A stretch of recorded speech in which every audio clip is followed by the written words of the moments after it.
दोस्तों, आज की कहानी है छोटी बहू अपनी माँ की बातों में आकर अपना घर खराब क्यों कर रही हो। दोस्तों, कहानी शुरू करने से पहले अगर आपने चैनल को सब्सक्राइब नहीं किया हो तो कर लीजिए ताकि आपके पास पहुंच सके हर नया वीडियो।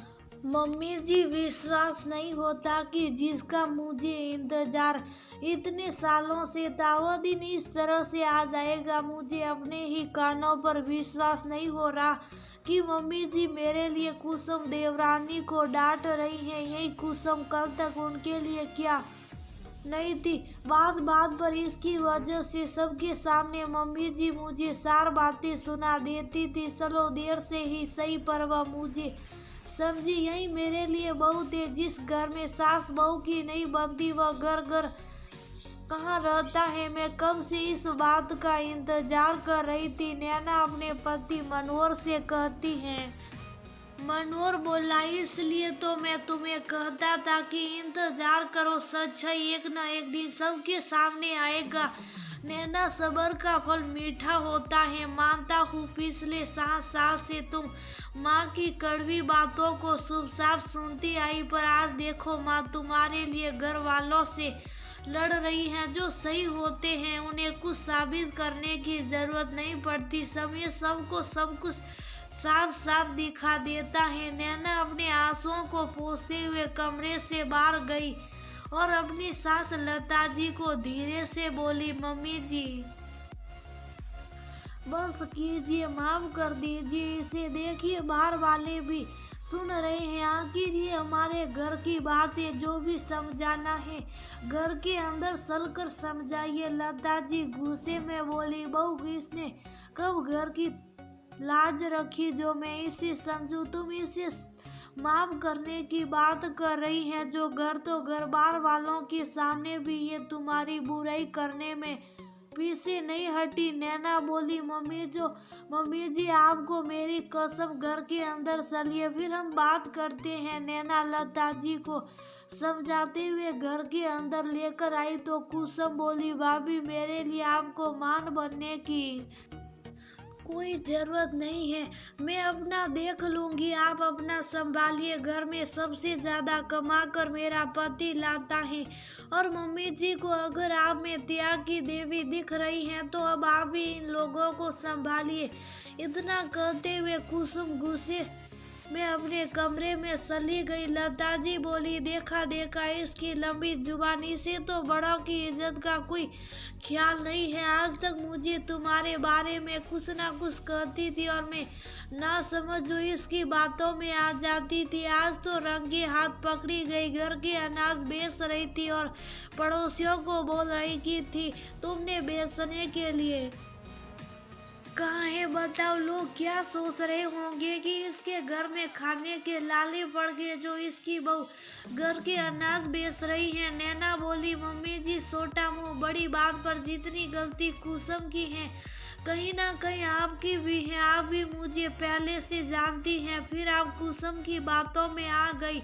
पर कोई बात नहीं, देर आई दुरुस्त आई। सही कहा था आपके बेटे ने, आज न कल आपके सामने मेरी सच्चाई आ ही जाएगी। देखिए आज मुझे अपनी सफाई में आपको कुछ कहने की जरूरत ही नहीं पड़ी। लता जी बोली, बहू तुमने बातों को समझा और मुझे माफ कर दिया कर। छोटी बहू को कैसे समझाऊं कि वह अपनी माँ की बातों में आकर अपने ही घर को खराब कर रही है। नैना बोली, मम्मी जी आप उसकी चिंता मत कीजिए, वक्त लगेगा पर वह भी समझ जाएगी। आप आराम कीजिए, मैं उससे बात करूंगी। इतना कहकर नैना वहां से चली गई। पूरा घर शांत था। घर के मर्द घर से बाहर थे और औरतें मुंह फुलाकर अपने अपने कमरे में थी। नैना को वह दिन याद आया जब उसकी शादी के लगभग 2 साल बाद ही कुसुम उस घर में ब्याह कर आई थी। कुसुम नैना की रिश्तेदार थी। नैना के परिवार वालों के कारण ही उसका रिश्ता हुआ था। पर थोड़े ही समय बाद कुसुम की माँ कमला जी का हस्तक्षेप ज्यादा ही उस परिवार में होने लगा था। समय बीता, एक रोज कमला जी लता जी के कान भरते हुए बोली, नैना की माँ को कोई बेटा नहीं है तो कहीं वह आपके बेटे को घर जमाई बनाने का नहीं सोच रही हो। गांव की औरतें घर खर्चे के लिए घर का अनाज पानी तक बेच देती हैं। देखिएगा वही आदत आपकी बहू को ना हो। कहने को मेरी रिश्तेदारी पर हम उन लोगों से दूरी बनाए रखते हैं। अब आप मेरी समझदारी इसलिए आपको संशय कर रही हूँ, वरना मुझे क्या पड़ी है और आदत नहीं है चुगली करने की। बस फिर क्या था, एक रिश्ते की पकड़ मजबूत करने के लिए दूसरे रिश्ते में दरार डालनी शुरू हो गई। शक का एक बीज अच्छे रिश्ते को खराब करने के लिए बहुत होता, जो यहाँ भी हुआ। नैना की माँ कभी भी बेटी के घर में दखल अंदाजी नहीं करती थी और कमला जी का आना जाना लगा रहता था। बस ही खुशी कमी कुसुम पूरा कर देती थी। फिर आए दिन किसी न किसी बात पर लता जी नैना को सुनाती रहती थी और उधर नैना का पति उसे धैर्य रखने की सलाह देता था।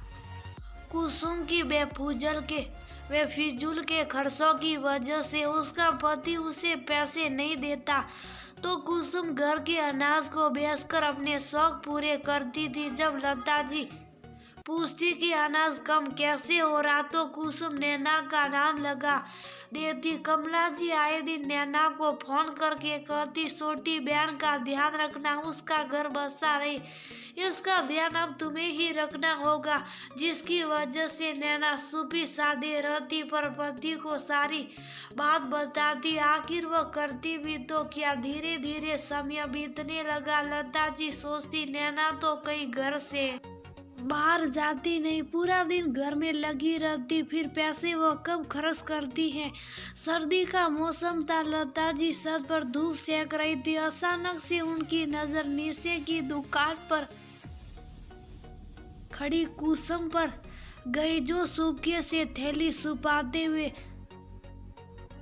अनाज दे रही थी और पास खड़ी महिलाओं को नैना के खिलाफ भड़का रही थी और ये कह रही थी कि अनाज बेचने के लिए नैना ने ही उसे कहा है। लता जी को अपने कानों पर विश्वास नहीं हुआ। उन्हें एहसास हुआ कि नैना उन्हें बार बार समझाने की कोशिश करती थी, पर उन्हें तो मानो आंखों पर पट्टी बांध रखी थी। वह नीचे उतरी तो देखा कि नैना सिलवट्टे पर मसाला पीस रही थी। लता जी बोली, वो मिक्सी है, फिर इतनी मेहनत किस लिए? नैना बोली, मम्मी जी मेरी माँ कहती है इज्जत हो या पैसा, बिना मेहनत के कुछ नहीं अच्छा लगता है। लता जी मुस्कुराते हुए घर से बाहर चली गई। अचानक से बाहर से आवाजें आने लगी। नैना सारे काम छोड़कर बाहर देखने गई। लता जी सबके सामने कुसुम को डांट रही थी। सारा मामला नैना को समझ में आ गया। नैना लता जी को समझाई,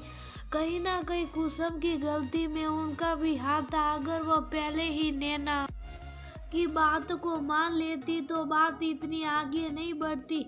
देर से सही नैना ने लता जी का भरोसा जीता और लता जी भी नैना को समझाने लगी थी। सही कहे, किसी ने सब्र का फल मीठा होता। कुछ सास बहू के रिश्ते बनते नैना का इंतजार खत्म हुआ। परिवार का भरोसा नैना पर कायम रहा। धीरे धीरे कुसुम को भी अपनी गलती का एहसास हुआ। वो अपनी माँ की बातों में नहीं आती, बल्कि अपने और अपने परिवार के बारे में सोचती। दोस्तों, कुछ माएँ अपनी बेटी के बारे में कुछ ज्यादा ही सोचती हैं, तभी तो सारे काम धाम अपने बेटे बहू की चिंता छोड़कर बेटी के परिवार और उसके ससुराल में दखल अंदाजी करती हैं, जिसका नतीजा कुछ ऐसा ही निकलता है। लड़कियों को भी अपनी समझदारी से काम लेनी चाहिए। हर छोटी बातों के लिए अपने मायके से सुझाव ना लेकर अपने परिवार से बात विमर्श करें तो हर परेशानी का हल निकल जाता है।